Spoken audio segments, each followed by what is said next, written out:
ఉన్నారు? అందరూ బాగున్నారా? ముందుగా తెలుగు వారందరికీ నా నమస్కారం. అదే కదండి మన సంస్కారం.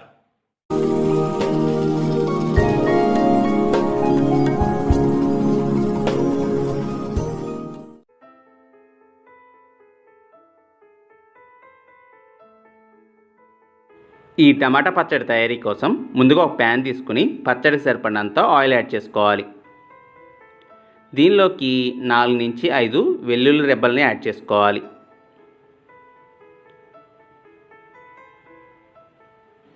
ఇవి బాగా వేగిన తర్వాత 9 నుంచి 10 ఎండుమిరపకాయలని యాడ్ చేసుకుని ఫ్రై చేసుకోవాలి.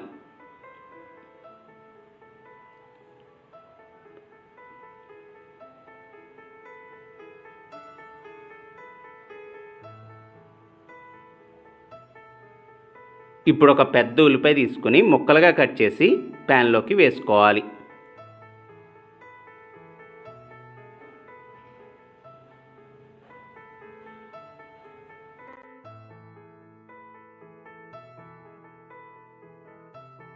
ఉల్లిపాయ ముక్కలు బాగా వేగుతున్నప్పుడు చిటికెడు పసుపు, 3 పెద్ద టమాటాలు కట్ చేసి ప్యాన్లోకి వేసుకుని ఫ్రై చేసుకోవాలి. మనం ఇక్కడ ఈ పచ్చడికి 1:3 రేషియోని వాడుతున్నాం. అంటే ఒక ఉల్లిపాయకి 3 టమాటాలని తీసుకోవాలి. ఇప్పుడు రుచికి సరిపడినంత ఉప్పు యాడ్ చేసుకోవాలి. టమాటా ఉల్లిపాయ ముక్కల్ని సన్నటి సెగ మీద 5 నుంచి 10 నిమిషాల పాటు బాగా మగ్గనిచ్చి స్టవ్ ఆఫ్ చేసుకోవాలి. ఈ మిశ్రమాన్ని కాసేపు చల్లారనిచ్చి ఒక మిక్సీ జార్లోకి తీసుకుని నీళ్ళేమి యాడ్ చేయకుండా మెత్తగా మిక్సీ పట్టుకోవాలి. ఇలా మిక్సీ పట్టుకున్న తర్వాత ఒక ప్యాన్ తీసుకుని తాలింపుకి సరిపడినంత ఆయిల్ యాడ్ చేసుకోవాలి. ఆయిల్ వేడెక్కిన తర్వాత వెల్లుల్లి రెబ్బలు, జీలకర్ర, ఆవాలు, ఇంగువ,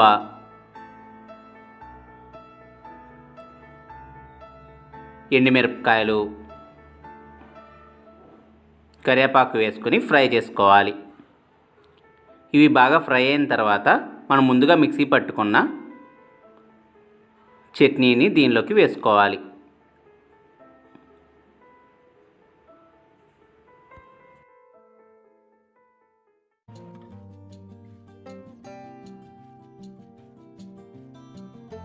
ఈ చట్నీ తయారీ కోసం ముందుగా ప్యాన్ తీసుకుని సరిపడినంత ఆయిల్ యాడ్ చేసుకోవాలి. ఆయిల్ వేడెక్కినాక 2 వెల్లుల్లి రెబ్బలు, 4 నుంచి 5 పచ్చిమిరపకాయలని వేసుకోవాలి. పచ్చిమిరపకాయలు బాగా వేగిన తర్వాత ఒక పెద్ద ఉల్లిపాయ తీసుకుని రఫ్గా కట్ చేసుకుని ప్యాన్లోకి వేసుకుని బాగా ఫ్రై చేసుకోవాలి. ఈ ఉల్లిపాయ ముక్కల్ని బాగా ఎర్రగా వేయించుకోకూడదండి, లైట్గా వేయించుకుంటే సరిపోతుంది.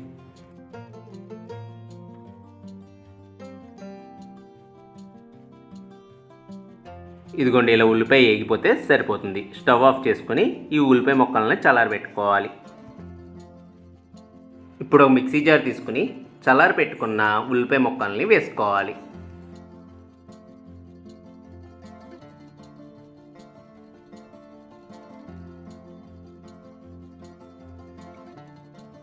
ఇప్పుడు ఈ మిక్సీ జార్లోకి 1 కప్పు పుట్నాల పప్పును కూడా వేసుకోవాలి. రుచికి సరిపడినంత ఉప్పు, సరిపడినంత వాటర్ కూడా యాడ్ చేసుకుని మెత్తగా మిక్సీ పట్టుకోవాలి. ఇలా మిక్సీ పట్టుకున్న తర్వాత ఈ చట్నీని ఒక పక్కన పెట్టుకొని ఉల్లిపాయలు వేయించుకున్న కడాయిలోనే ఆయిల్ వేసుకుని ఆవాలు, జీలకర్ర, సాయిపప్పు, ఎండుమిరపకాయలు, కరివేపాకు కూడా వేసుకుని బాగా ఫ్రై చేసుకోవాలి.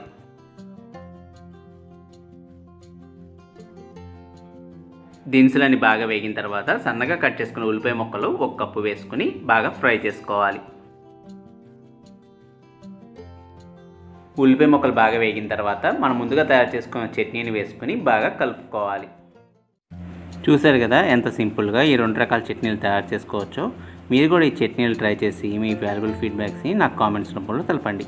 అలాగే ఈ వీడియో నచ్చినట్టయితే లైక్, షేర్ మరియు సబ్స్క్రైబ్ కూడా చేసుకోండి.